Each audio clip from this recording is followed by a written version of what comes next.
What's going on today, YouTube, and welcome back to the channel. And don't forget to hit like and subscribe to promote our content. That way more people can watch us, more people can laugh at us. Today, I'm going to be explaining what zone trainings are for heart rate and for pace when it comes to running. I have previous videos here on the channel that explain that most of your training should be done in zone 1, zone 2 easy training blocks, and 20% of your training should be done in zone 3, zone 4, and zone 5 training blocks. Today I'm going to help you figure out what a zone 1, 2, 3, 4, and 5 efforts would feel like and look like using a heart rate monitor or based off using a running pace. But first things first, before we get into the details, I want to give a shout out to this video sponsor, which is Limit. These guys are in the business of providing salty as AF. I'm sure you guys know what that means. Use your imagination. I can't say it because I will get demonetized, and that is something I would like to avoid. I actually kind of enjoy making videos. Anyway, Limit, they make electrolytes. When you're out doing hard workouts in zone 4, zone 5, during your recovery periods during those workouts, I highly recommend that you drink some water and drink some electrolytes so your muscles and your body will be hydrated and ready to go for the next efforts. Limit. Okay, very salty. Salty as AF. I don't even know what that means. But they told me that's what they wanted me to say. So if that's what they want me to say, that is what I will say. So let's explain today the video about training zones. What zone 1, zone 2, zone 3, zone 4, and zone 5 looks and feels like using heart rate or using pace. Okay, so you want to be a faster runner, but you don't know what kind of training you need to do. This is where the training zones come in. Zone 1 training. Zone 1 training is a very easy effort. This is the effort you feel you could go all day doing.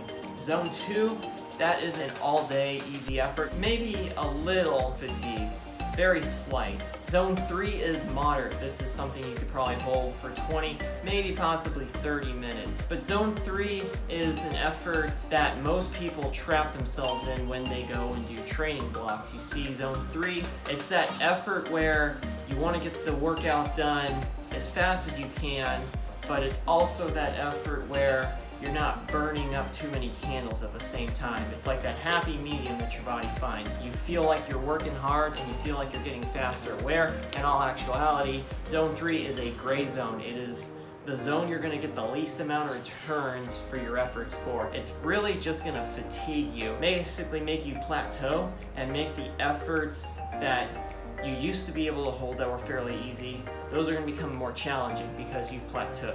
Zone 4, this is an effort you can hold for maybe 5, 8, maybe at the high end 10 minutes, but it's something that will break you down, but you should be able to do a few repetitions of these as long as you give yourself the right amount of rest between intervals. And zone 5, as I mentioned before, this is just downright digging deep, going darn near all out efforts for pretty much anything you can hold for only a minute. This is an effort you need to be very careful with. This can dig you into the ground very, very hard. This is the kind of workout that shocks your body's neuromuscular system and causes it to realize it needs to adapt in order to be able to handle an effort like this next time it comes around. So this shocks your body, it tears it down significantly. However, the more you tear down a muscle, the more your muscle rejuvenates, recovers, gets stronger during the recovery. That's why day offs are important. I know you hate them, I hate them too, but you know what? Desperate times call for desperate measures. Gosh.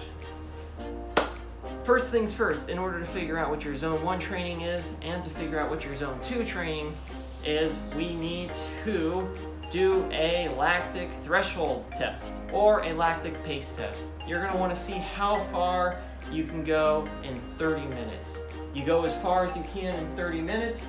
Once the time is up, in order to figure out the top end of your zone 3, you're gonna take the distance that you traveled in that 30 minutes and you're gonna figure out what your pace is. I'll have a link in the description down below for a calculator to help you guys do all this math, because, I mean, who wants to do this on a calculator or pen and paper, really? Let's say you go 4.5 miles in 30 minutes. That is a 6:40 pace. The top end of your zone 3 effort is going to be 6:40. So that is how you know what your top end of zone 3 is. Now, down below I will have a chart here. As you can see, this chart is going to represent the ratios. You're going to take that pace you can convert it into miles per hour, and you'll use that miles per hour to convert on these percentages, and then you take those miles per hours and convert them back into pace. Again, I will have a calculator down in the description down below, so you guys don't have to confuse yourselves with a pen and paper. I did this with pen and paper, and yeah, it was a long night. A sad night, a lonely night. Anyways, so you go out and that's your pace. So this is the chart right here, the 7 training zones. I know I mentioned 5 of them, but zones X and Y, those are really just buffers. Those are when you are beginning to cross in to where lactic threshold begins to accumulate faster than you can flush it out. You get into zone 3, you're pushing out as much lactic acid as you're taking in, which is why a lot of people train at zone 3, because they feel like they're working hard, but at the same time, it's somewhat of a comfortable pace. It's comfortably hard so that they can continue it for a decent amount of time. Once you cross zone Y and you get into zone 4 and zone 5, this is when lactic threshold really builds up in your blood, and it is building up faster than you can flush it out. So that's why zones 4 and zones 5 are only sustainable for about 5 to 8 minutes, and the zone 5 potentially 1 minute. Zone 5, again, like I said, that is a very high number, which just proves my point.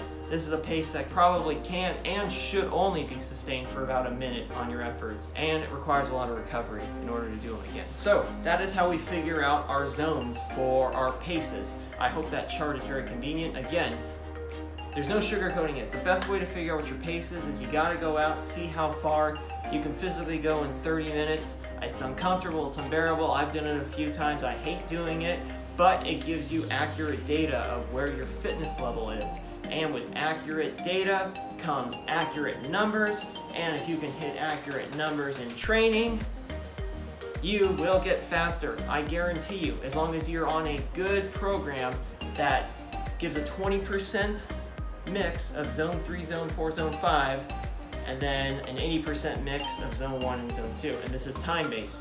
So if you go train at zone 1 for an hour, then you should only be doing a mix of zone 3, 4, and 5 for 15 minutes. And you complete that cycle. That's how you figure out what your zones are if you're gonna base all your workouts off of a pace. If you guys wanna base all your workouts off of heart rate efforts, then the test to figure this out is very similar. Again, it is another 30-minute effort to see how far you possibly can run. The only catch though in this calculation is the last 20 minutes of that 30-minute effort is what you're gonna use to calculate your lactic threshold heart rate efforts. So whatever the average heart rate is for that last 20 minutes, that is what your lactic threshold effort is.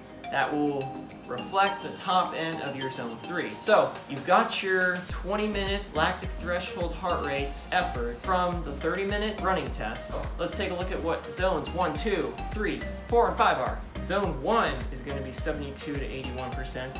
Zone 2 is going to be 81 to 90%. Zone X is going to be 90 to 95%. Zone 3 is going to be 95 to 100%. Zone Y, 100 to 102%. Zone 4, 102 to 105%. And Zone 5 is going to be anything 105% higher. So that's the chart. And next to it, I have an example for somebody that had average heart rate of 167. So as you can see, that is how the calculations would run for someone that had a lactic threshold heart rate of 167. Again, that is the 20-minute average they had for that 30-minute effort. So don't get that confused. Don't take your 30-minute average, take the last 20 minutes. Not the first 20 minutes, the last. The last, I say. The last, you hear me? The last. So not to be a drama queen or anything, but yes, make sure that you do these calculations accurately. And again, like I said, there's no sugarcoating it. You have to go, you have to do that 30-minute test, even if you have to walk. It's just a representation of your fitness level. There's no shame in what your number is. If your results are slower than what you thought, then that proves that you're not as in good a shape as you thought you are. Check your ego at the door, humble yourself, slow yourself down, and in no time you will be faster. And if you are faster, then that's good, because now you realize you can take on a higher heart rate on certain workouts than you thought you had previously. And again, make sure 20% of your heart rate is zone 3, zone 4, zone 5, a good mix of them, and 80% of your heart rate in training stays under zone 2. So, I hope this all puts everything into perspective. Again, zone 1, zone 2, zone 3, zone 4, zone 5, training is very vital, and if you use it the right way, you will have leaps and gains, leaps and bounds on your gains. There we go. Before you know it, you're running 2-minute miles. That's not humanly possible. So I'm sorry if I crush anyone's dreams there. Anyways, I'm gonna wrap it up here. If there's any more topics you guys want to hear me talk about, comment down below. If there's any fitness challenge you guys want to see me do, comment that down below. Other than that, don't forget to hit like and subscribe. Don't forget to comment down below. So guys, with that, I will end the video here. If you want to see anything, just let us know in the comment down below. I don't know how many times I have to tell you guys. We'll do whatever you want. Well, not anything. All right, I'll catch you guys in the next one. Thanks again. Like, subscribe, and we'll see you later.